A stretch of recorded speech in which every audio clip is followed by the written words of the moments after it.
Here we are, a comedy of embarrassment, really. And I know, having done 26 episodes of Curb Your Enthusiasm, this is a world that you kind of would understand. Was that part of the attraction for you, making your first film, that you kind of knew what this world is like? Well, I think it's what brought me to the attention of the producers and the people who were in a position to hire me. I think they felt, after 6 years of Curb Your Enthusiasm, that if I could make Larry David somehow palatable to, to the public at large, I could do the same with this character based on Toby Young, who's sort of another social misfit. But no, I just, I had been ready to do to direct my first picture, and I read a number of scripts, and finally this landed on my desk, and I read it, and I said, yeah, this is for me. I really wanted to do a film that I thought was my film, and that was the feeling I got when I read the script. This is mine. I can do this. Well, of course, the big challenge here is that when you're dealing with somebody like Toby Young, and as some people possibly know, and some people don't, watching this, that based on his kind of account of his time at Vanity Fair and disastrous kind of run at Vanity Fair, and you get the impression from reading the book and now from watching the film and any kind of clips I've ever seen of Toby Young, is he's hard to like. And I'm just wondering from the filmmaker's point of view that you've really got to get that arc going on. Peg's a lovely guy, so you're at an advantage there, but you still got to come up with a character that is not likable, and hopefully by the end you care about him. Yeah, well, that I think was the brilliance of Peter Strawn, who wrote the screenplays. He really handled that arc well.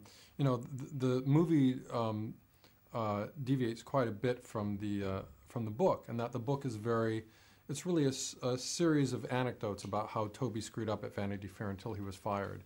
And Peter really came up with the love story and the sort of just this path, this journey that the character Sidney goes on, and made up a lot of these characters from whole cloth.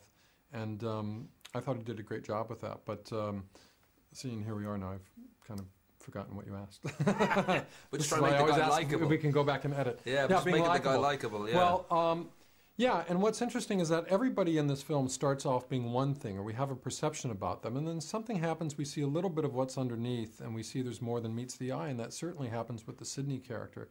Is at first we assume that he's just a jerk, that he's just obnoxious, and he's a sycophant, and he just wants to be around celebrities. And then as the tale goes on, we see that there's a little more to him than that, and that was Peter's writing. I mean, with the actual Toby, the more you get to know him, the more you realize that is who he is. No, I have to say that's actually true of Toby as well, because even though he is, sometimes you look at him and just say, what is wrong with you? Then there are moments where he just has these kind of brilliant insights. He's a smart guy. I mean, he's sort of an intellectual, and yet he just has this kind of social Tourette's syndrome where he just can't help himself from saying things that put people off. Well, as much as Simon Pegg is playing a fictionalized Toby Young, the fact that Graydon Carter gets someone like Jeff Bridges to do his fictionalized version, he must be very happy with. I don't know whether Vanity Fair or Graydon had any kind of input here, or any kind of desire to be a part of this. Not at all. I mean, the stories are that, I mean, it's certainly known, it's documented that Graydon, A, was not thrilled with Toby, B, was not thrilled with Toby's book, and everybody was very concerned about how he would, respond to the film. Neither Graydon nor Vanity Fair had anything to say about our production, but I thought, well, his character, the character based on Graydon, is not villainized at all in our film. I think Jeff plays a very sympathetic character, and who wouldn't want to be played by Jeff Bridges anyway? I recently read somewhere for the first time, finally, I did see Graydon going on record that he did see the film and he did like it, and he did like Jeff's portrayal. So. The last thing on the film itself, Simon seems perfect casting, because in a way he's like also a cuckoo in the nest, that he doesn't look like your Hollywood leading man, and he is obviously English, and he's sort of come through on things like Shaun of the Dead and Hot Fuzz, and it's almost like a kind of the film geek who got in through the back door and is in the club. And I'm guessing that was part of the appeal with the casting, or to have him in that central role. There's a sort of he brings an awful lot of what's going on anyway to the role, the Englishman abroad. Well, going back to what we were talking about earlier, is that casting Simon Pegg sort of helped handle that big question of how do you make this obnoxious character likable at the same time that he's doing all of these jerky things. And Simon has that innate likability where I think he can get away with acting like a jerk, and that the audience's sympathies will still stay with him.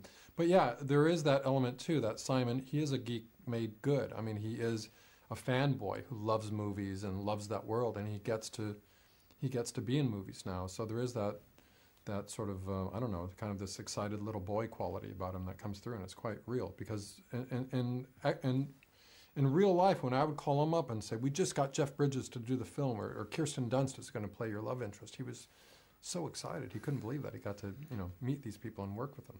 From your own career point of view, and as we said, this is your first feature, but you've always been involved in comedy. You produced the early Marx Brothers 1992 in a nutshell documentary. 82.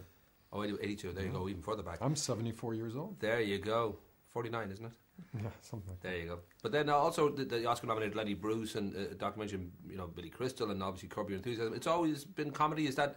I know you're a big fan of the Marx Brothers. I guess maybe that was the seed of it all. That this is the world that you love the most, or whether you feel, well, no, I've got a lot more things I want to. Literally, my very first memory when I was 2 years old was inadvertently making a room full of grown-ups laugh.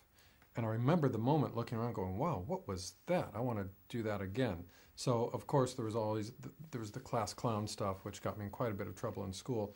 But, yeah, I mean, the big moment that changed my life was seeing the Marx Brothers film Duck Soup on TV one night in 8th grade, and that was it. I just knew that I had to be involved in, making comedies. And so my first few films were documentaries on comedians, the Marx Brothers, W.C. Fields, Lenny Bruce. And then that documentary work led to Curb. Larry David and I had been friends since the early 80s. And so when he got this idea to do a 1-hour special that was going to be shot documentary style, he asked me to do it. And then that led to the series, which we had no idea was going to happen. To us, it was just a 1-hour special.